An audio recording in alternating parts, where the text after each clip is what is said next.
In woodworking, some of the things that really you want to pay attention to are design, craftsmanship, and materials. But there are places to save money. For instance, I use ketchup bottles from the dollar store for glue. I still use a good glue, but I use a cheap bottle. When I'm making custom hats, I just use Mr. Eraser inside the hat to keep pressure against the inside of the hat so it presses the patch good. It's a good cheap alternative to some of the more expensive hat presses and platens that are out there. Well, 3D printing is the same. As long as you have a good design, you're using the right filament, and you have a good machine like a Bambu-Lab. We have P1S's and a P1P. So as long as your design is good, your equipment's good, and your filament is the right filament for the job, there are a few ways that you can actually save money and make your prints a little bit more profitable. One of those ways that we have found out lately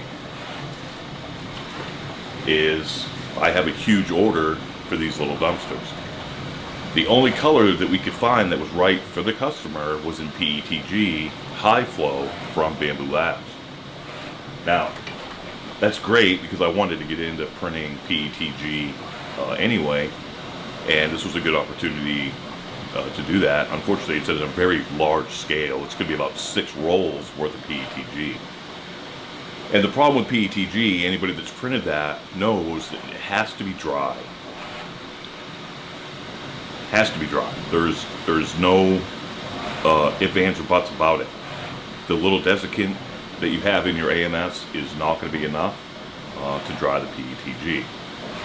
So we have 3 rolls coming on Monday, and I was bringing my dehydrator over here, my dryer, over here to add to the print farm, and I figured I'd make a video on how we use that as a budget-friendly alternative to buying an actual filament dryer. So PETG has to be dried at 149 degrees for up to 8 hours. We usually do 8 to 12 hours. Because we have 3 printers, we're going to have all 3 printers printing out these dumpsters. I have 50 more to go. Using a dedicated filament dryer wasn't an option for us because typically those only hold 2 spools. I wanted to be able to hold 3 or more. And the actual filament dryers are a little bit more expensive, $130 or so. And this here we can get for about 99 bucks. If you're going to buy a dehydrator, and I have one linked in the description below, you have to make sure that it goes higher than 150.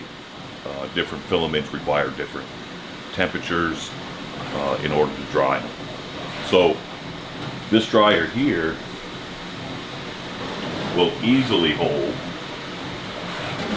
3 rolls, and I can put a 4th one in there if I need to. Okay, so that meets my requirement for doing 3 rolls. This is about $100, and it comes with little trays if you wanted to put the trays in there, but you don't have to. This is a much better option than buying the dedicated filament roll dryers that you can get, because this has a bigger capacity. And of course they make bigger ones that you can put a lot more in there. So what do we do after it's been through the dryer? Well, what we do, 1 gallon Ziploc bags,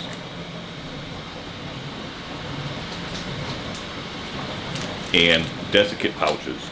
So throw a desiccant pouch or 2 inside of a Ziploc bag, Ziploc it, and you can store it away. Now you can also do this with your PLA. The temperature has to be a little bit lower, let's say 120 degrees Fahrenheit. But PLA doesn't absorb moisture as much as PETG does. So if you're finding you have a problem with your PLA, certainly dry it 120 degrees for about 4 hours. And then you don't have to keep drying it before you use it. PLA is pretty good about not absorbing the moisture like PETG does. So all we do is turn that on, go up to 149, set the time for 8 hours, 10 hours, 12 hours, whatever the case is, and away it goes. And once it's done, like I said, we put it in the Ziploc bag, put a couple of desiccant pouches in there, and we've saved ourselves quite a bit of money. Now, another way you can save money is shipping. If you're not using Etsy shipping, Shopify shipping, Shippo, Pirate Ship, or something like that, you're really doing yourself a disservice. Make sure you sign up with some type of shipping service. You get a lot better rates. And then there are a few other things you can do. A lot of 3D printers, people that print, they have these fancy label makers and whatever, and that does cost money, and you have to take that into account when you first start, that you're not making enough money to buy a label printer, a fancy tape dispenser, and all of that. So all we use, this box is actually one of the filament boxes for Bambu-Lab. I just pulled their sticker off, put my label over the top, and I can use this to ship out a couple of dumpsters that we had to ship out. Now, this label is just an Avery shipping label, and it's half sheet, so I can get 2 on 1 sheet, and I'll link that down in the description below also, as well as some boxes that are about this size that I have found are a pretty good deal. So you don't have to go to Uline to get boxes. You can get them there cheaper if you buy in bulk.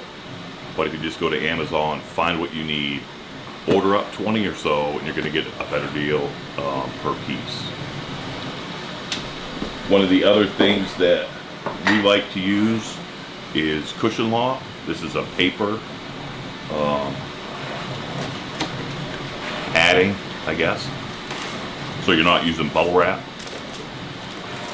A lot better for the environment, and it's cheaper. Does just as good a job as protecting the products.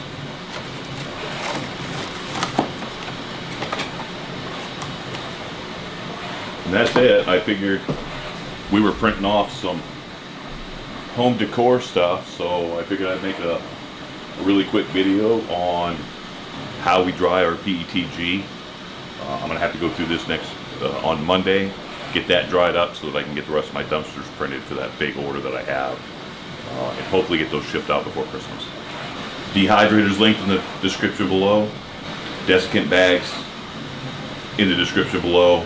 We put some 1 gallon Ziploc bags down in the description, and a few other things, including something that I'm going to get really soon to do a review on is the screen, the digital touch screen that replaces this on the Bambu-Lab P1P and P1S. It gets rid of this cheesy little, I don't know, 1980s keypad, and actually puts a nice touchscreen controller onto your printer. So that's linked in the description below. I do get an affiliate commission, but it doesn't cost you anything extra if you purchase those things, and you know, it helps the channel out. So all right, thanks for watching. I appreciate all the likes, all the comments. If you know of another way to save a little bit of money in 3D printing, leave a comment down below. What do you do to maximize your profit in your 3D printing business? All right, thanks for watching, and we'll see you next time.